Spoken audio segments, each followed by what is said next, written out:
everyone. Welcome to my podcast, Keeping It Real with Janine, your guide to living an authentic, healthy life. I'm Janine Strong, sharing with you inspiring conversations with ordinary folks leading extraordinary lives.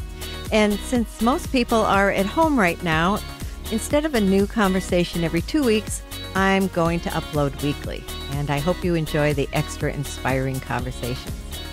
Today, I am talking with Kathryn Tristan. Kathryn Tristan is a research scientist and assistant professor of medicine on the faculty of Washington University School of Medicine. She studies our biological immune system and the psychological immune system, which I'm looking forward to learning more about. The psychological immune system represents the thoughts and feelings that are meant to protect us. She's a prolific writer with more than 300 articles in leading scientific or lay publications, and she's written 2 self-help books, Why Worry? Stop Coping and Start Living, and Anxiety Rescue, Simple Strategies to Stop Fear from Ruling Your Life. Very, how shall I say, very pertinent topic right now. Her passion is speaking and writing about how to focus our minds to overcome worry and anxiety using simple and easy tools of the mind, body, and spirit. Hi, Kathryn. How are you? Hi, Janine. I'm very well. I hope you are too. Yes. I consider myself very lucky to be living out in the country where I can be outside most of the time and continue living as I normally would. I can't even imagine being in an apartment in the city right now. Must be difficult. I'm sure. Yeah, I live in the suburbs actually, so probably a few more people than you, but not as bad as some. Oh, good. Good for you. Yeah. Do you get out and walk? And Absolutely. I have a little doggy, Carly, who's a year old, and little rescue, sweet as anything, very affectionate and cuddly. Awesome. And I try to get her outside for a couple of times a day to take a little walk. Oh, yes. I was just talking to my dog actually before we started, and I told her we would go for a walk. Yes, and I only spell it too if I don't want to actually do it. I think she knows anyway. She's pretty smart. When I went to Costa Rica just before all of this happened, I got back in the country like 2 days, before everything locked down. And before I even pulled out the suitcases, because usually when I pull out the suitcases, she knows what's happening. But I think I was thinking so much a couple of days before about, what am I going to take? How am I going to pack? What I'm going to be doing, that she knew something was up and she would not leave my side. And I love her dearly, but she was underfoot 24/7. And you have to be so careful because Carly does the same thing. She'll follow me around, and if I'm not careful, I could trip over her or something. Right. Yes. Yeah. Love them to pieces, but yes, you got to be careful. So, okay, our topic, worrying. This is a very timely topic, and we're going through a scary time right now. It's fraught with so many unknowns. A lot of people are in isolation. People are worried. They're anxious, and they're unclear of their current and future situations. What's going to happen? We really don't know. It's just everything is so unknown right now. So I wanted to connect with you about how do we stop coping and how do we start living? How do we get out of this fear and worry? What can people do to help themselves? But before we start that, I'd like to find out how you got interested in all of this. Well, it's not just academic for me. Obviously, as you said, I'm a scientist at WashU. I study the immune system. Mm-hmm. And when in my younger years, I actually started in college. I was studying and just overstressed by everything and really had few coping tools, I would say, that were pretty good. And so one time I just started feeling terrible and completely afraid, and my heart was racing out of my chest. And I found out later that was a panic attack. Mm-hmm. And so I actually struggled with that for a number of years afterwards because I never wanted to have another one of those things again. So it ended up starting to restrict me because I would start avoiding things that I was afraid maybe would cause me to have anxious feelings. And so my life became more restricted. And so finally, I wanted to get better, and I had tried some therapy, tried approaches. And what I found was that when I put the tools together from a mind, body, and spirit, then I was able to overcome this problem. And since then, I decided I wanted to write about it because there are simple ways you can do it, things that I never knew about. And I think the more that we know about how our minds are operating, it could help overcome worry and stress, anxiety, and really any problem if you can put your mental focus on what is going on and try to improve that situation. So that's what I did. Is I wrote the book because I discovered a simple way to work from inside out to change how you think and feel. I love on your email you have a little quote: "Our thoughts create our lives. Choose wisely." I thought that was great. I like that. Yeah, that's my whole feelings about how you can approach any problem, really, because things are internal. All of our stresses are internalized. And so learning to guide yourself into better, more proactive thoughts and dealing with your attitude, all those things will help you. So yeah, that's my go-to especially whenever I want to try to remember to get back to square one. Well, I know that from my experience and from, studying neurolinguistic programming and all kinds of different things that the outside, the people that are irritating us in some way are not causing our, I'll say, negative feelings. We're causing those feelings, but they're triggering them, but we can choose to think differently. I know in general, it's not a problem for me, but I have a few things that I have trouble with it. I know the theory, I know what I should do. But boy, it can be a challenge. Well, some of these are really hurt places. And so you can't really just talk yourself out of things. You work from the feelings and also the messages that represent what is going on with those hurt or stuck places. And so, yeah, I think it's a work in progress. I think all of our lives are a work in progress, and we're stuck in certain places and we improve in others. But I guess it would be too boring if we were just perfect. And so we all have room to improve. I think what you just said is really, really important, that our lives are a work in progress. Because sometimes I think when we feel stuck, we're stuck. And, instead of focusing on the past, instead of focusing on what has been, move forward and find different ways to heal and to repair things, whether it's physically or mentally or psychologically or emotionally. Absolutely. And I think, we're always going to have problems, but to me, it's how quickly do you bounce back?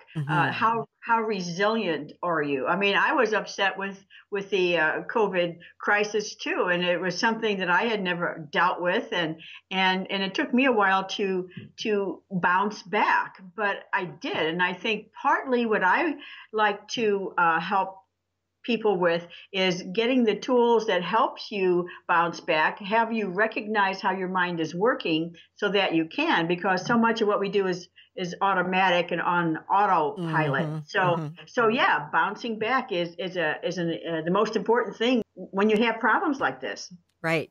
So where would you like to start in helping people to bounce back?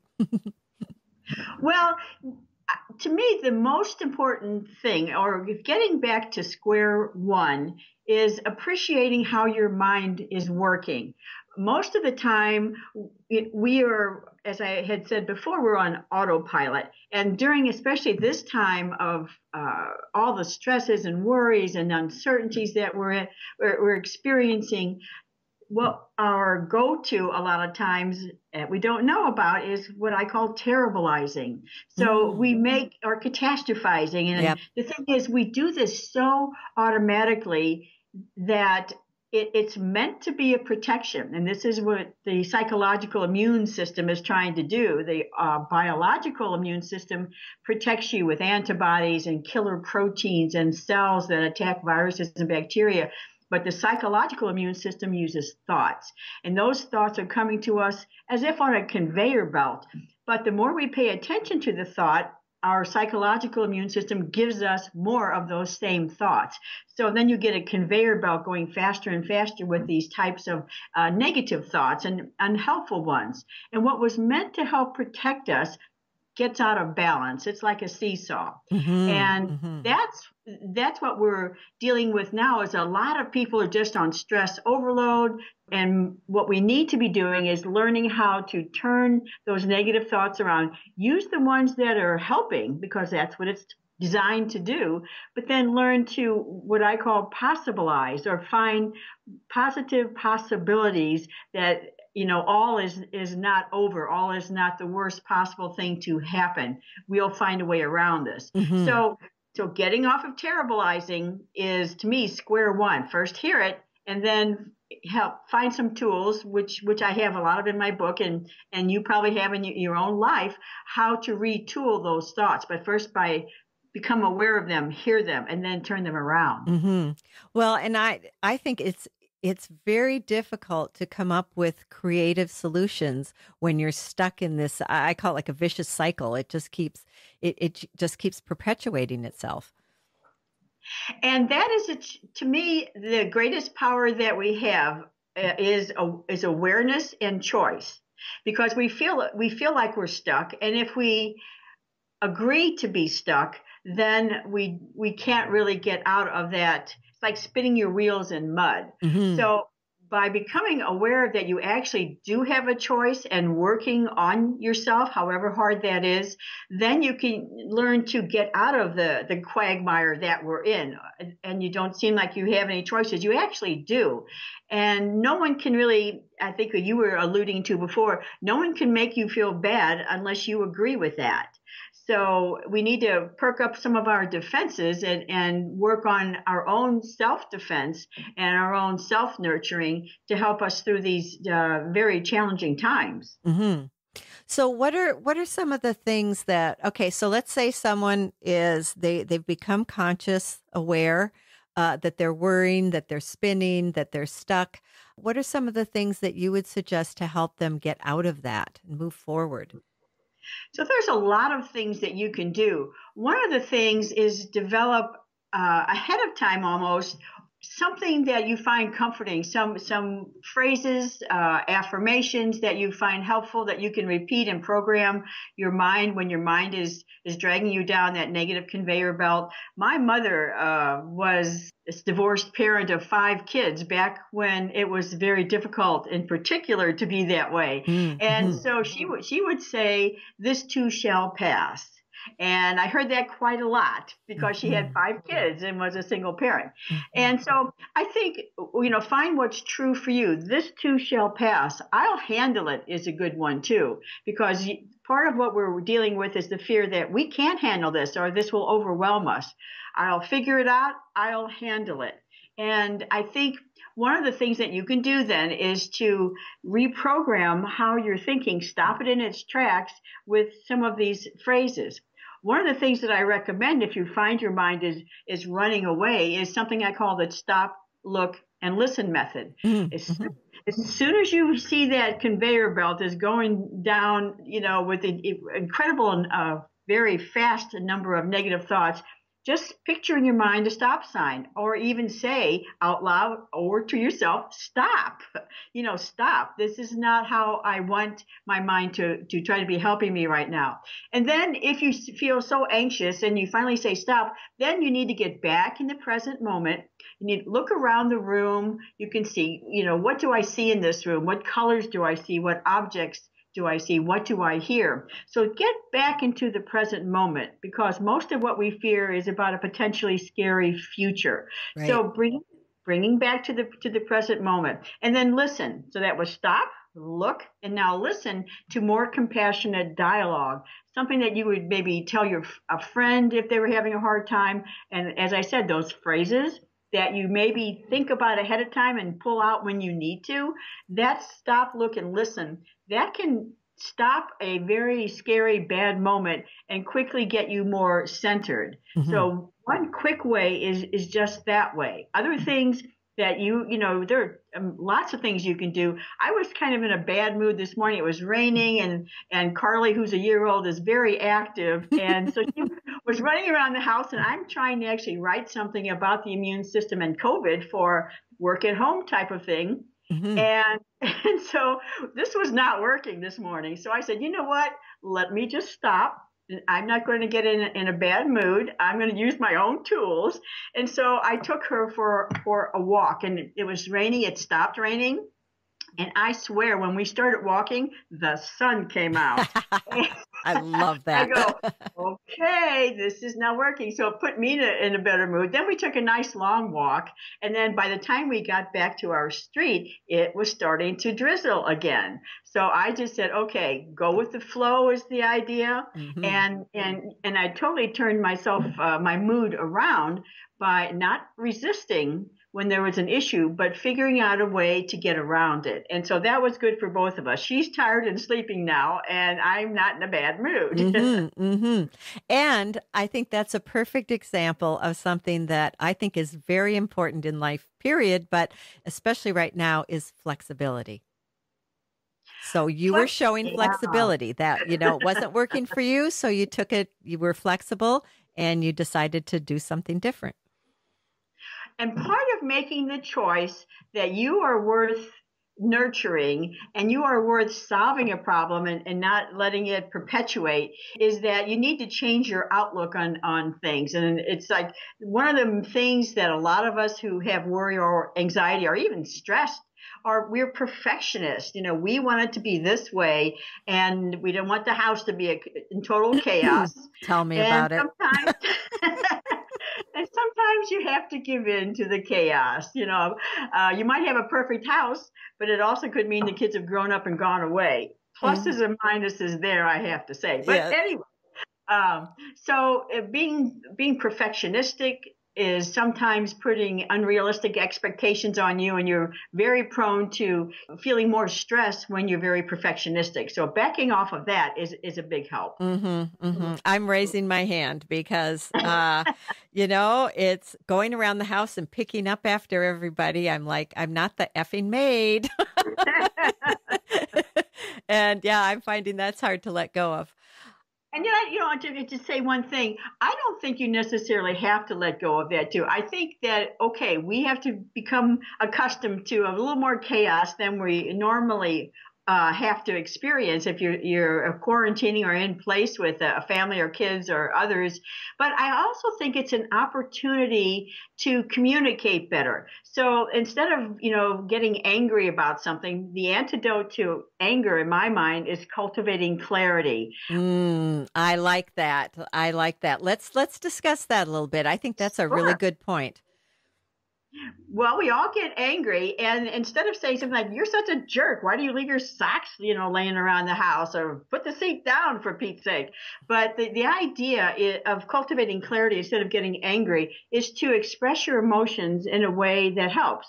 By sending I messages is one way.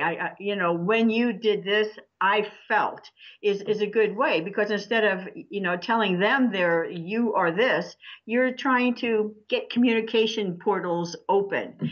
And another good thing, aside from starting with another thing is like, I'm sorry that. That isn't apologizing. That's saying, I'm sorry that we're having this disagreement, but I felt. So there are practical ways of getting a conversation going. And maybe sometimes you need to have a family meeting to express how you feel, but hopefully in a productive way, because maybe you need to be the leader of the pack here in terms of not letting everybody get away with things that they know they shouldn't. Maybe they need that structure. Mm-hmm. So communicating, very important. Mm-hmm. And I think you made a very good point there about when you are communicating your frustration and you're probably a little angry, but to talk about how you're feeling as opposed to you're doing this, you're doing that, which, I mean, this is all stuff I know, but I've forgotten. So thank you for the reminder to express how it's making you feel, because I think people can relate better to that than being put on the offensive. Well, and you actually are potentially a leader too. You are have the ability to teach others, whether it's younger kids or whether it's your partner. If you can center yourself, come from a place of love and communication, then you can be the leader to hopefully inspire them to also adopt that type of behavior as well. So it could be a win-win situation. It's just sometimes when you're in the heat of it, it's very difficult. But if you can back off a little bit, get your head straight, then it really helps, especially in a setting such as this when we're all thrown in together. Mm-hmm, mm-hmm. And a few deep breaths never hurt. Yes. Always a good idea. Deep breathing is something you may have to do a lot. Yeah, absolutely. Okay, so that was a good little tact we took there. I wanted to talk about worry, future and present, because if we're worrying, I think it's important. What you said has made me think of this, to differentiate between, am I worrying about the present, like I don't have enough money to buy food, or am I worrying about the future, which I can't control and we have no idea what's going to happen. So to worry about the future is pretty futile, really. If you're worrying about the present, then you can stop and think about, what can I do right now? That is absolutely perfect, because the whole point of this is to focus on what can I do, not what can't I do.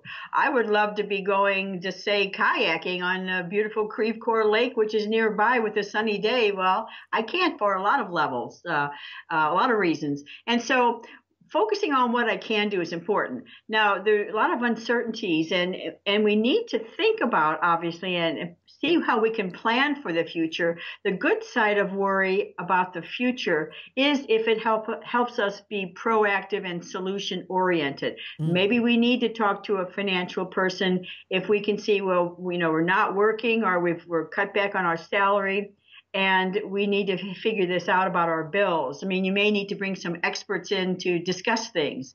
So being proactive is different than just blindly worrying without a potential solution. Mm-hmm. Sometimes there isn't a real solution that's foreseeable, and that's when acceptance comes in. What can I do now? What do I need to accept, because I just can't do anything about it?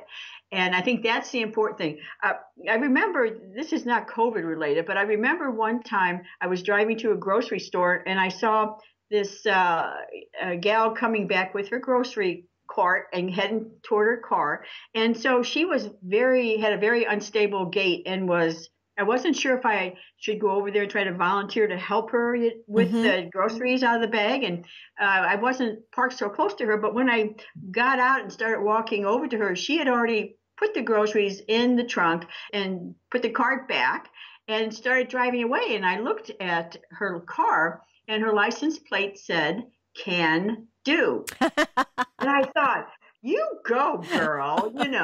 She's not saying, why did this happen to me? This is not fair. There's so many things I can't do. She said, can do. So that to me was a real message from the other side about focus on what you can do. Don't feel sorry for yourself. Work on solutions, but become a can-doer who is at least willing to try. Mm-hmm, mm-hmm. And something that just came to me, because I think it was yesterday, I was reading that a lot of people are just not paying their mortgages, and they're worried now and really stressed about what's going to happen. And I thought, boy, wouldn't it be better to contact your mortgage company and talk to them about it first and see what some of the options are? Because then you don't have to be all stressed and worried about your actions. Being proactive is perfect. That's a perfect idea. For a number of people, in order to keep their jobs, they're taking a reduced salary, right? Mm-hmm. So to keep the job. Other people just have lost it, or some people are furloughed and can get some stimulus payment. So there's all kinds of different things going on. But if that were to happen to me, I would, as you suggested, consider calling the mortgage person and say, listen, I'm taking a 10% pay cut. How about if what are my potential options? If you get someone who is helpful, which a lot of them are going to need to be, then maybe you can come up with some type of solution. But I think we're going to see many solutions needing to be derived. And I think that we don't know what they all will be yet. Things are still in process, but doing what you can do, you can always make that phone call and have a discussion. Well, I've got a perfect example because I forget what was going on, but I always pay my credit card on time, and I was late and I had charges. So I called and I was talking to the guy, and finally he said to me, he said, so what do you want? And I said, well, I want the charges taken off. And he said, thank you. He said, I can't suggest that, but you can ask me and I'll do it. I love it. But yeah, it was funny because he goes, okay, so what do you want? No, he said, what would you like? What would you like? He's trying to coach me to tell him, yeah, I want these charges. I want them taken off. And he was like, sure, no problem. But he said, you have to ask. He said, I can't suggest it to you. That's a fabulous story, because maybe if we come up with an idea, what can we do instead of waiting for the bank to come up with something? What can you do? They don't know your individual situation. Can you skip 2 payments and then start up? Can you pay half payments for the next 6 months?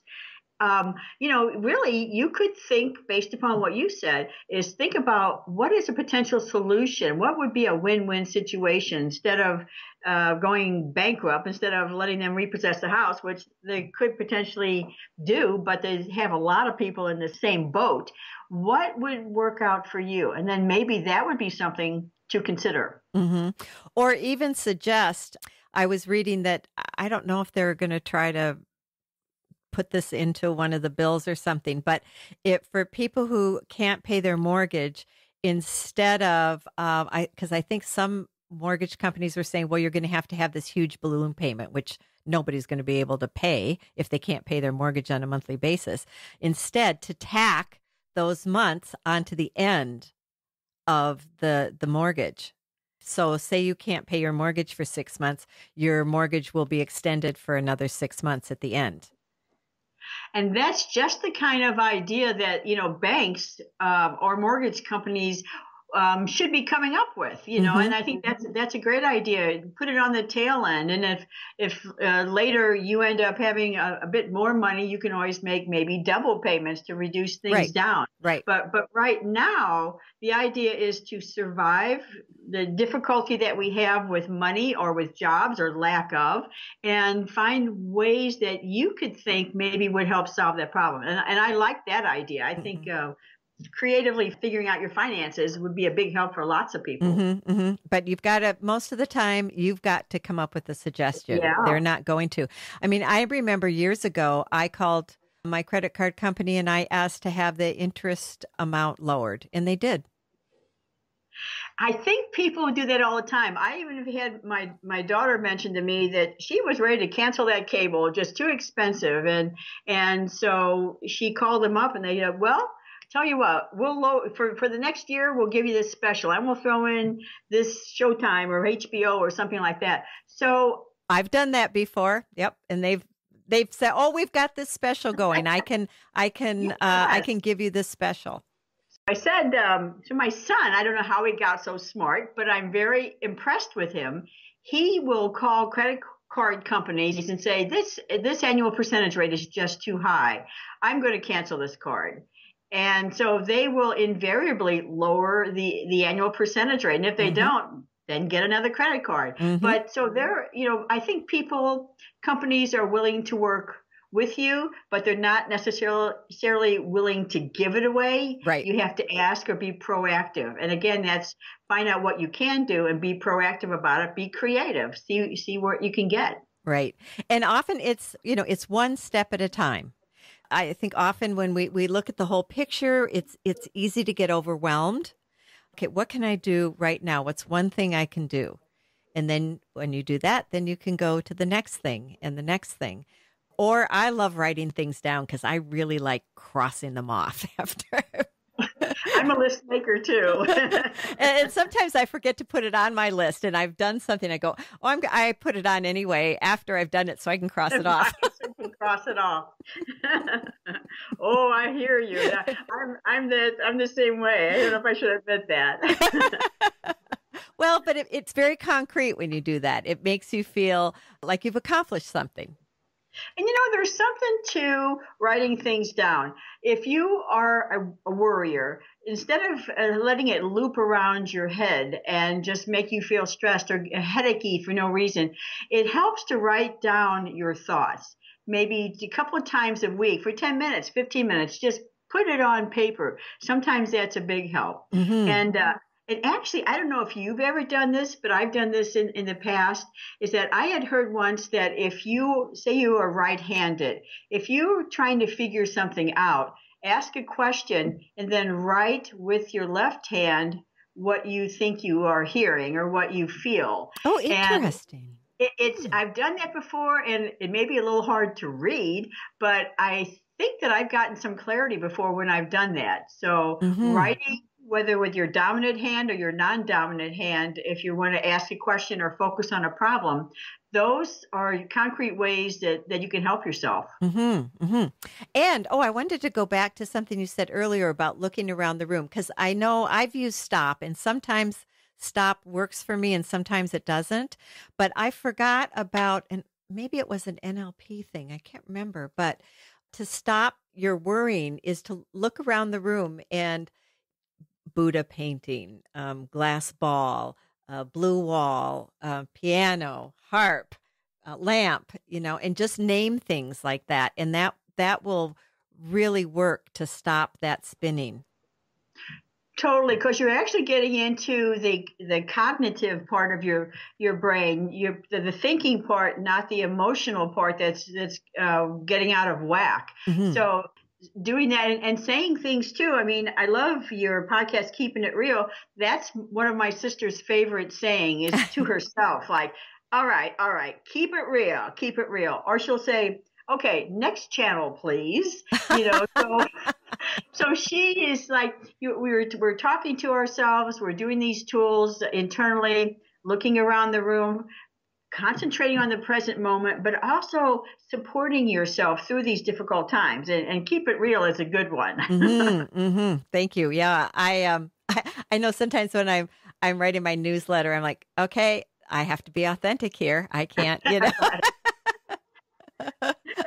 That's annoying sometimes, but I tell that to myself, like, if you're going to talk about this, you better be authentic, lady. So, yes, it keeps us in check. Yes, absolutely. And I think, also maybe writing down, now that we're talking about writing things, writing down what is a fact that you know. If you're worrying about something in the future, is that a fact? It hasn't even happened yet, but what are the things that you know to be true? And then maybe even do another column of what are the things that I'm just worrying about that I don't even know if they're going to happen or if they're true. That's absolutely a very good suggestion, because even in my book, I wanted to have not just write about things, but have ways to implement that into your life. And what I would have is one column that says, I'm worried about, and my thinking is telling me, and I guess that'd be thinking and or emotions. And then the third column would be, how can I possibilize? In other words, how can I be proactive? What solutions could I come up with?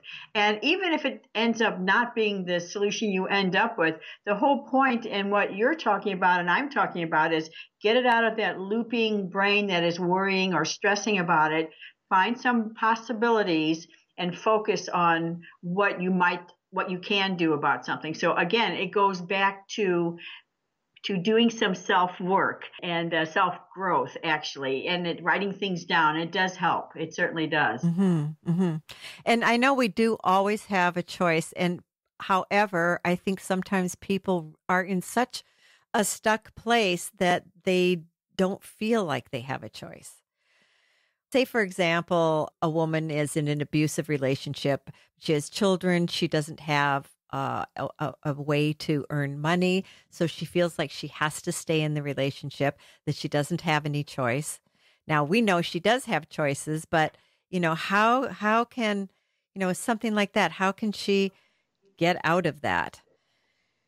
So that's a difficult situation, and one of the things she may not be able to, depending on her situation, to do it alone. That might be a time when you actually look for a counselor, someone who's been through that, a women's shelter where you can talk to someone about it. Just get out and talk to someone, because those are hurt places that sometimes it's harder to get out of yourself, and you might need some help with that. But the whole idea is that to recognize in maybe small ways, maybe you can't get out of that situation immediately. Maybe you need to start doing other things that actually show you can have a choice. In other words, turn some things around in your mind by choosing to do so. It doesn't have to be all at once. Taking small steps into choosing to feel differently about something. And then maybe that will build over time, because then you get experience that you were never had before in your life, that you actually are not a victim. You can help yourself, or you can get someone or some organization to help you. So small steps, instead of just the end result, build into a stairwell of going into more empowerment by tackling things a little at a time. So let's talk about, like, a lot of people have lost their jobs.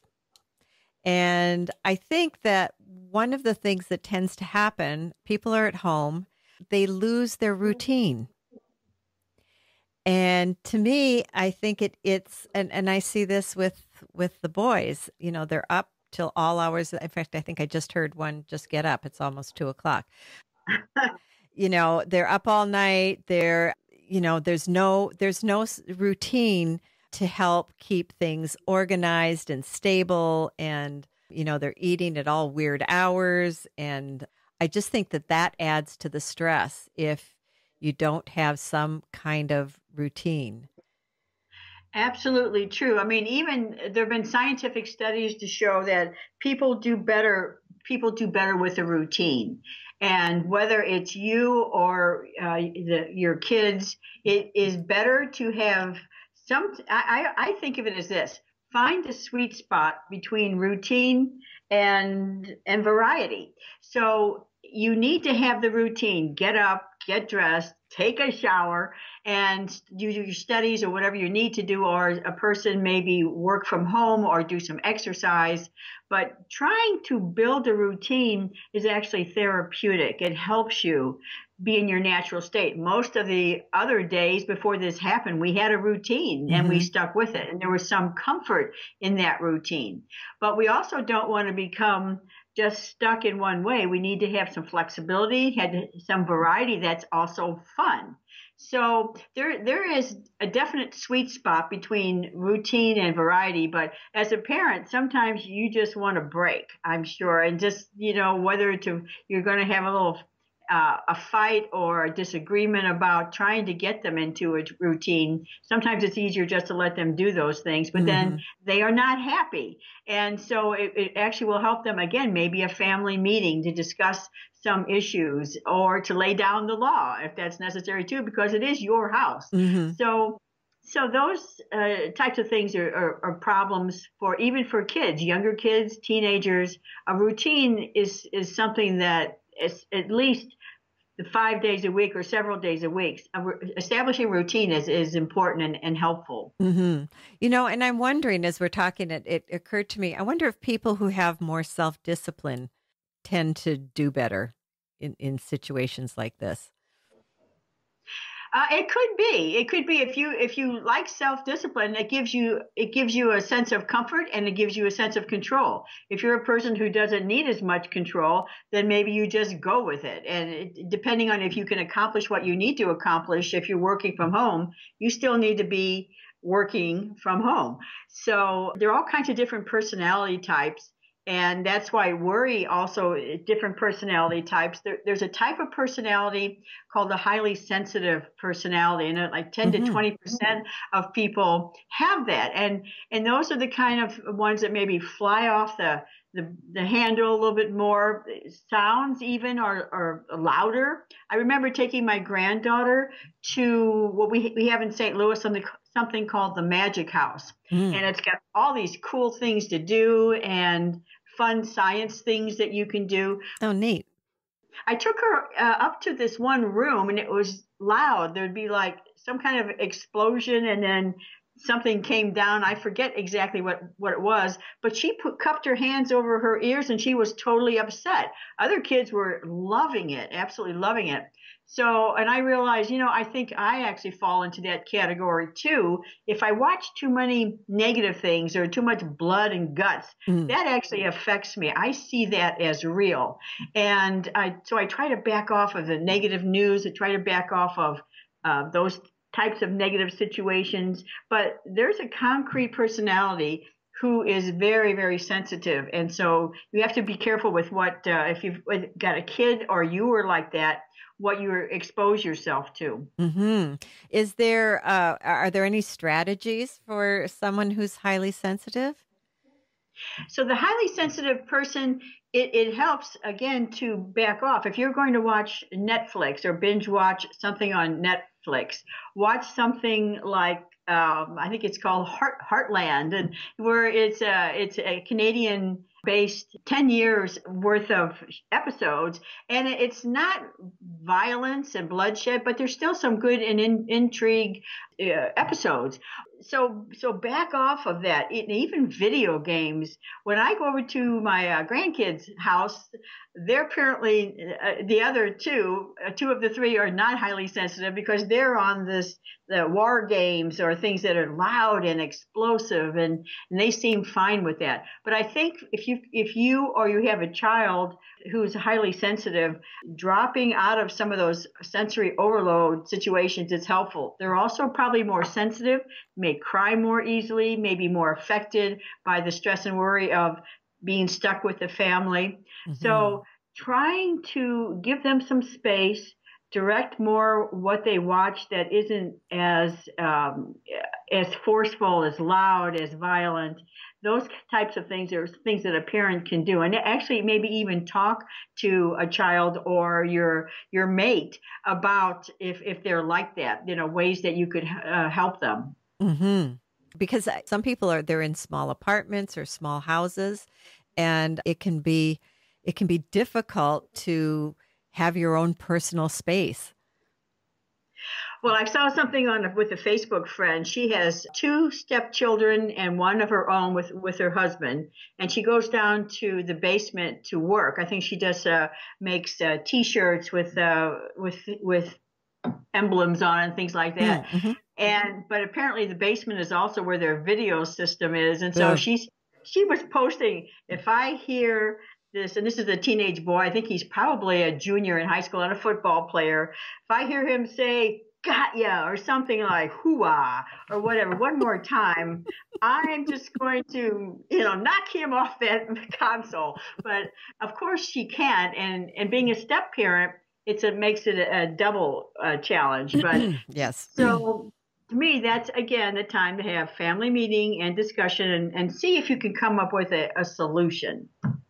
Also, you might want to invest in Bluetooth headset and have some good music on your iPod or your iPad or whatever. And yeah, sometimes that can help. I know when I'm cooking, a lot of times I'll get my Bluetooth headset because I can hear where the computers are and where they're playing computer games, and it drives me nuts. So I'll put a book on, or, I like Stephen Colbert or whatever, and, listen to something while I'm cooking, so I don't have to listen to the whatever other stuff is going on.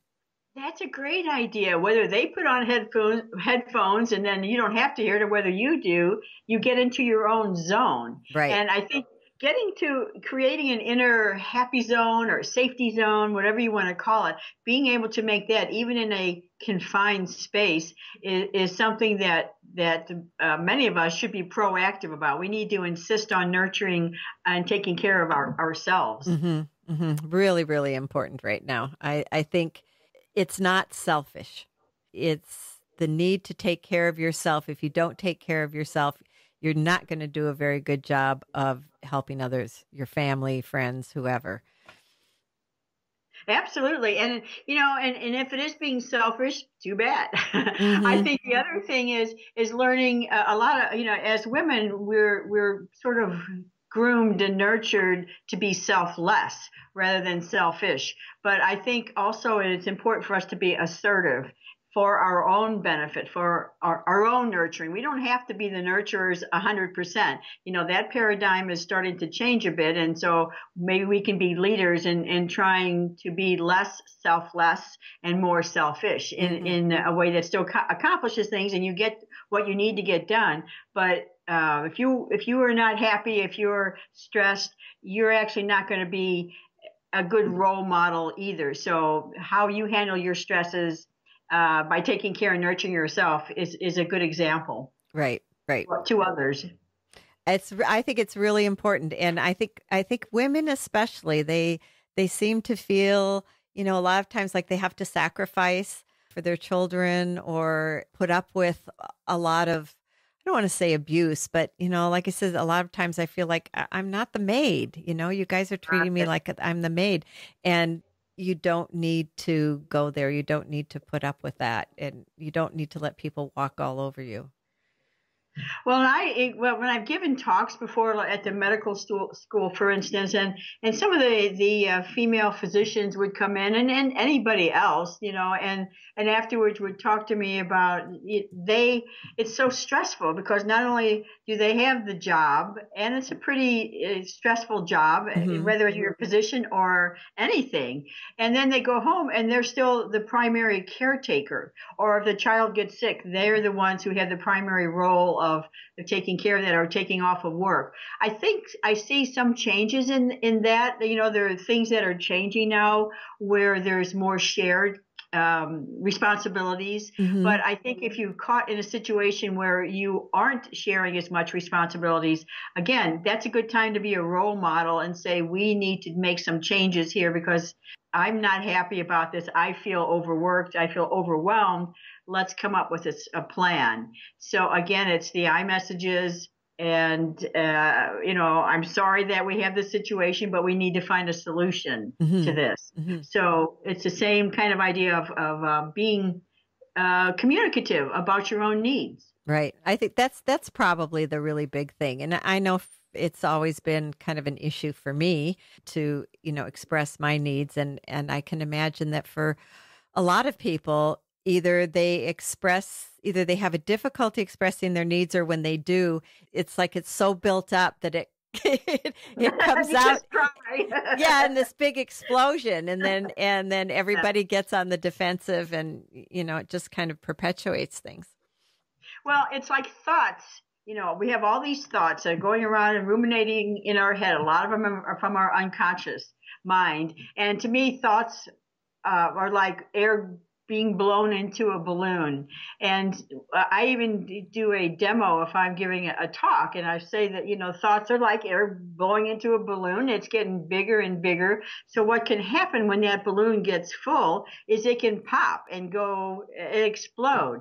But another way that thoughts, once they're filled up in that balloon, is I'll pull the neck of it and I'll do this. And that's whining about it and still is not resolving it. So whether it flies off and explodes or whether it's a slow burn, the whole point is don't let that balloon get full.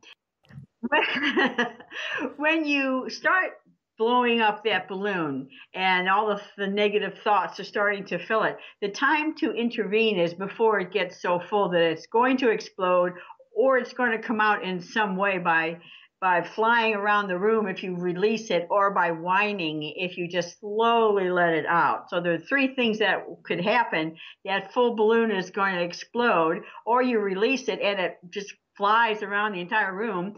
And then the third way is just it's whiny. So intervene earlier in the process by becoming aware of how you're thinking and what your feelings are telling you, and having the courage to actually act on your feelings. Right. And that's a good point, because I was just going to say, if the reason that this balloon is expanding and expanding and expanding is because you're afraid to talk about it, because maybe you're afraid the other person won't take it very well or go back to how you're feeling. And I think that's a big issue, because especially if we weren't raised to be great communicators, then it's difficult when you're an adult to actually develop that. But you can develop it. But I mean, it's just not as automatic as if you were with this. I had a friend who was Italian. He goes, "We talk all the time. We're throwing our hands up. If you hurt me or you bother me, I'm going to tell you about it." But I go, "Well, we were raised Catholic, where nobody hurts anybody's feelings and you don't ever talk about what bothers you." Mm-hmm. So that's a little bit different. So you have to overcome some hurdles. Maybe for my Italian girlfriend, it was learning to be a little more diplomatic. And for me, it was learning to actually express negative emotion. I was great at expressing positive emotions, but having to say something that might hurt someone's feelings or might be negative, that was more of a challenge. But mm-hmm. it's a life lesson. Mm-hmm. Mm-hmm. Yeah, it really is, and it's a work in progress. Exactly. And if you don't do it right sometime, so what? It's the whole point is to take little steps, and it's okay to make a mistake. We're not perfectionists if we can. Try to do it as best as you can. And if you make some mistakes, it's like better to have tried than not to try at all. Better to have failed than not to try at all, right? Right. So it doesn't have to be perfect, but as you begin to make those changes, you get better at it. Just like if you were playing ball or something, you get better by practicing. You don't always hit the home run. Sometimes you strike out. Right. You don't build the muscle overnight. You have to do it repeatedly. So it's certainly worth the process, but it can be a challenge. Mm-hmm. And it's interesting because it's a perfect segue, because I wanted to finish up with talking a little bit about taking risks. Yes, and it's like what I found when I was overcoming the anxiety that plagued me for so long. I began to realize that I did have a choice in how I could think and how I could react. And I could change my outlook from one that's perfectionistic or blaming into improvement. But I learned that I needed to take a risk to do the things to get me out of my comfort zone, because keeping in my comfort zone is not going to move me. It's like the idea that you may have heard, a ship in harbor is safe, but that's not what ships are meant for. Mm-hmm. And so having to take little steps. I mean, I didn't just jump immediately on the plane and go over to Paris or something. I couldn't fly. It's like, I went from St. Louis to Chicago, 45-minute flight, I didn't die. Uh-huh. So I figured, okay, and whether it was overcoming travel fear or whether it was learning to express my emotions, taking the risk is something that helps you. Right now, we don't feel like we want to do any risks. But even if you say you've lost your job or you have issues with home life or whatnot, you're not sure what to do. By learning that you have internal power of choice, and to try to take various tools and just have some personal growth in your life, that empowers you. And taking a risk is really what is necessary to get you into your larger life, your happier life, your more adventurous life.